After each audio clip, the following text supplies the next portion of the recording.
Happy Arvo. Hello. Thank you for joining me today for this exciting episode. I mean, I've been seeing this video on my homepage for 1 month straight. Why Australia bottles up its air. I don't know. Why do you? Do you guys even know you do this? Do you do this? Do you bottle up your air?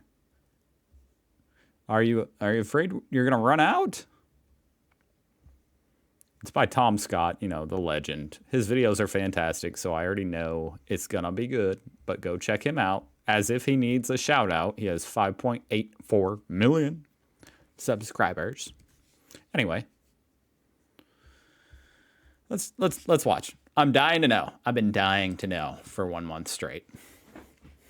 Every few months, a team from the Australian Government Science Agency, CSIRO, and the Australian Bureau of Meteorology will bottle up air from here at the northern tip of Tasmania and send it off to be archived. A few days ago, back on the Australian mainland... It looks like there's plenty of it, based on his hair and his jacket. My gosh. This is a good place to bottle up some air if you're looking for some air. Mainland, in a suburb of Melbourne. I interviewed one of the team at the Air Archive to explain how and why. The first tank was taken on the 26th of April 1978. All up, we have close to 200 tanks spanning almost 50 years. The pressure they get to is around about 900 psi. They're Imagine this was your job. 34-litre tanks, which means they hold... This has got to be the most stress-free job in the world. Because nobody... I mean, I still need to watch the video to understand what they're even doing, but... And maybe I'm completely wrong. But on the surface, it seems like a job where no one would care. Oh, sorry, I forgot to bottle up the air this week. It doesn't matter. Nobody's going to note it. Let's keep watching. Hold around 2,000 litres of air once they're completely full.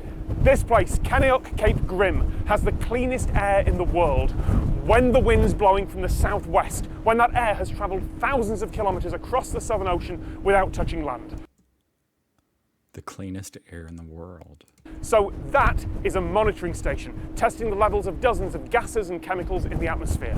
When we say clean air or baseline air, we mean that it has not had recent contact with land or pollution sources, and we know that it's very representative of the mid-latitudes of the Southern Hemisphere background air. Most of the sources of the major greenhouse gases are in the Northern Hemisphere because that's where the major population centres are. It takes about a year to do the interhemispheric transport. It's just amazing the amount of nerdy stuff that goes on in the world that I have no idea about. So they're bottling it up because it's the cleanest air in the world. Gosh, I mean, you just think about who comes up with this stuff? Who figured that out? I mean, I guess it's relatively straightforward. It's the cleanest air because when it's blowing from this direction, there's just no land for thousands of miles until it hits Australia. And so they're like, okay, we're going to bottle it up there because that's the cleanest air. I mean, we still have to figure out why. Going across the equator is much, much slower than the mixing within a hemisphere itself. We wait until the wind is coming from the southwest direction, and normally we wait several hours. Today, the wind is not blowing in the right direction. It's blowing in from the cities in Tasmania and the Australian mainland. But you can't have that Tasmanian air. Who knows what's in that? The team here are going to do a practice fill of an archive cylinder so they can show you what would happen. And it's a really... I'm just kidding. I mean, I'm sure Tasmanian air smells very nice. ...technical operation that has to avoid contamination. These cylinders are filled cryogenically under vacuum. When they're put into the liquid nitrogen, the air naturally will be sucked into the tanks over a 2 to 3 hour period. As any gas cools down, it compresses. So initially, the air rushes in to fill the vacuum, but then it hits liquid nitrogen-chilled stainless steel. So it cools and compresses, and more air rushes in, which cools and compresses, and so on and so on and so on. It's a really clever way to fill a pressurized canister without pumps. Wow, that actually is amazing. It's very nerdy. Who would have thought it was so complicated? It's really not that complicated, but it's somewhat complicated to just bottle up some air. but it's really the fact that they want it to be pressurized, but without introducing pumps, because that would mess with the purity of the air, I guess. We then let it heat up or warm up, and then we blast whatever water is in there out. There is water in the tanks because there's water in the atmosphere, and we don't do any drying. We don't want to use pumps or any particular drying agent or method, as this can potentially contaminate in the tanks. So I had an obvious question. How do they know that the air in the archive tanks doesn't change over time through some chemical reaction or osmosis through a faulty valve? That was not the obvious question. The obvious question is, what is the point of this? Is this for paintballers who want, when they shoot their gun, they want to have the cleanest, most fresh smelling air out of their paintball gun? Valve or microbe contamination? We take measurements But that is also a good of question. the archive regularly. Maybe once a year we'll take a sniff out of each of the cylinders, so to speak, to ensure trace gases are... Sounds like he enjoys that. I mean, I would too, taking a sniff of the freshest air in the world. A sniff out of each of the cylinders, so to speak, to ensure trace gases are not drifting or changing. There is a little bit of moisture and water in there, and there has been concerns where the microbes might be changing the composition for some trace gases, but for what we've discovered so far, that's not really the case. So they've got an archive. What do they do with it? Well, let's say someone discovers that actually No idea. there's a greenhouse gas or some other contaminant that we should have been testing for the last 50 years or so.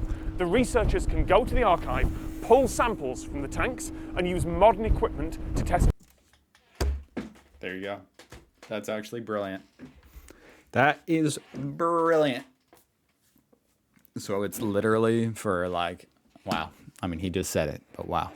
I didn't even think about that. Wow. So in the future, because we know we're kind of stupid, we're like, okay, in the future, we might look back and be like, I wish back then we had tested the atmosphere, the air out there for this, like, see how much of this chemical's in there. See if that's what's causing, maybe now that there's a lot of this chemical in the air, that's why everybody's getting cancer. But we don't know how much of it was in the air before. Go to the Australian lab, they have it bottled up, ask for a whiff. See if it smells any less cancery. Old air. Remember CFCs? They've been testing for those on site here for years, but it turns out the replacements also cause problems. After the CFCs were the interim replacements, HCFCs, and then the replacements for those, HFCs. It's only recently we've had the technology to be able to measure those, to build up a history. Back in time to 1978, that would not be possible without the archive. Some of the measurements we do take just 20 or 30 mils of air. We can actually take measurements down to parts per trillion. There was one more thing that Paul showed me back at Melbourne. The first tank taken here in 1978, Wow. It's not the oldest one in the archive. Several years ago, we did a media story, and we started to get inquiries from the public saying, we've got older air than you.